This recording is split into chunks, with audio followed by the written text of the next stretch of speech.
प्रश्न नंबर 5 है और पार्ट 2 है। प्रश्न है हमारा, महात्मा गांधी को यह एहसास कैसे हुआ कि भारतीयों के साथ बुरा व्यवहार हो रहा है। ये एहसास गांधी जी को तब हुआ जब उन्हें ट्रेन से बाहर निकाल दिया गया और उन्हें पूरी रात स्टेशन पर ही काटनी पड़ी। तब उन्हें इस बात का एहसास हुआ कि यहाँ पर अंग्रेजों के द्वारा भारतीयों पर अत्याचार हो रहा है। ठीक है। प्रश्न नंबर 6 में है, इस कहानी को हम क्या नाम दे सकते हैं।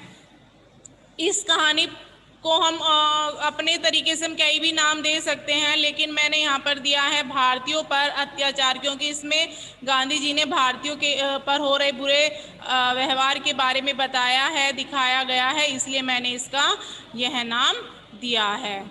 ओके। उससे अगला प्रश्न है आपका, गांधी जी के पिता पत्र पढ़कर क्यों रोने लगे। गांधी जी के पिता पत्र पढ़कर क्यों रोने लगे।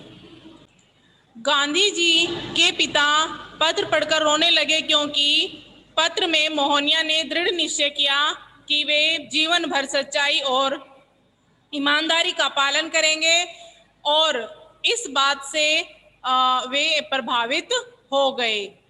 जो महात्मा गांधी जी ने लिखा था पत्र में कि वे कभी भी झूठ नहीं बोलेंगे, हमेशा सच्चाई की राह पर चलेंगे, ईमानदारी का पालन करेंगे, तो इसी बात से प्रभावित होकर महात्मा गांधी जी के पिता के आंखों में आंसू आ गए। ठीक है। उसके बाद विशेषण। विशेषण क्या होते हैं, किसे कहते हैं विशेषण।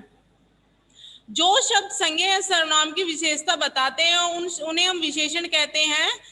या हम कैसे कह सकते हैं, संज्ञा या सर्वनाम की विशेषता बताने वाले शब्दों को हम विशेषण कहते हैं, जैसे काला, सुंदर, छोटा आदि। ठीक है।